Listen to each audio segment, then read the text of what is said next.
বৈষম্য বিরোধী ছাত্র আন্দোলনের দুই পক্ষের ভিতর হাতাহাতি মারামারি।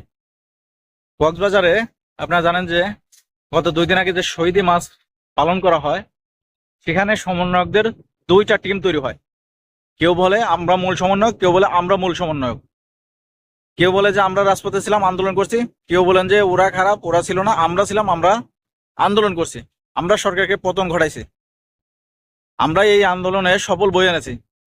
এরকম কথা কাটাকাটির এক মাঝে তাদের ভিতর হানাহানি তৈরি হয়। তো দর্শক, এটা কখনোই কাম্য নয়। আমরা চাই যে এরকম যেন না হয়, কারণ সমন্বয়করা যদি ঠিক না থাকে তাহলে কিন্তু এই স্বাধীনতা তারা ধরে রাখতে পারবে না। এই স্বাধীনতার ফসল তারা বেশি দিন খাইতে পারবে না।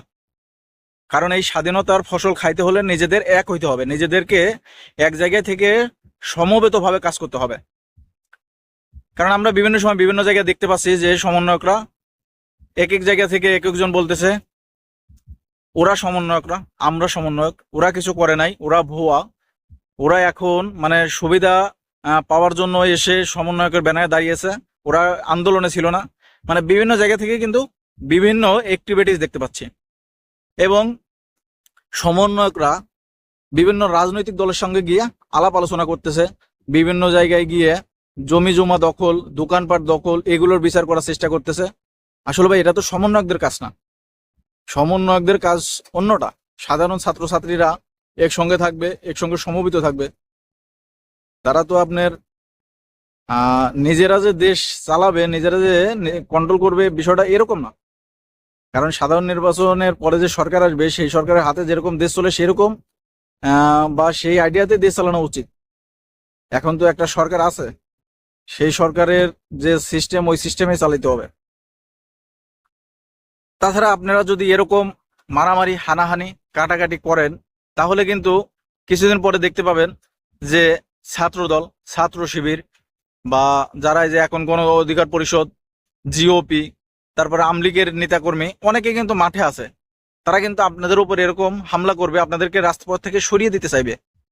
একটা জিনিস চিন্তা করেন যে বৈষম্য বিরোধী ছাত্র আন্দোলন শুধু সাধারণ ছাত্রই ছিল না, এর ভিতর কিন্তু আমলিগেরও কিছু নেতাকর্মী ছিল, এটা সত্য, মেনে নিতে হবে আপনাদের।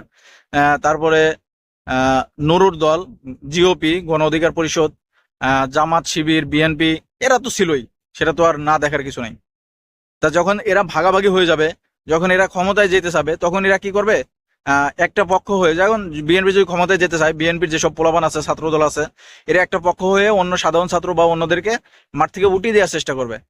যদি এরকম হানাহানি, এরকম বিভক্ত হয়ে যান, আর যদি সবাই সমবেত থাকেন, তাহলে কিন্তু সেটা সম্ভব নয়।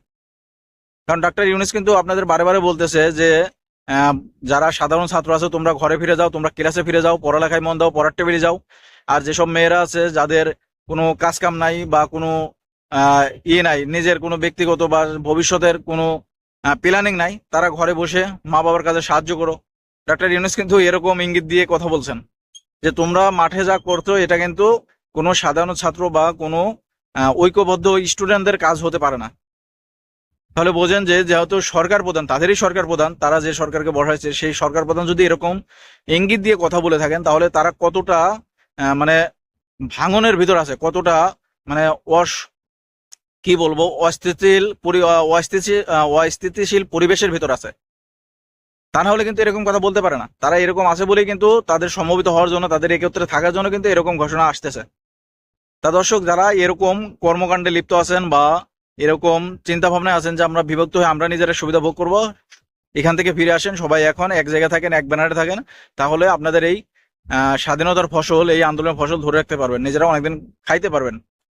তো দর্শক, এই ছিল আজকে ভিডিওটি। সবাই ভালো থাকবেন। আল্লাহ হাফেজ।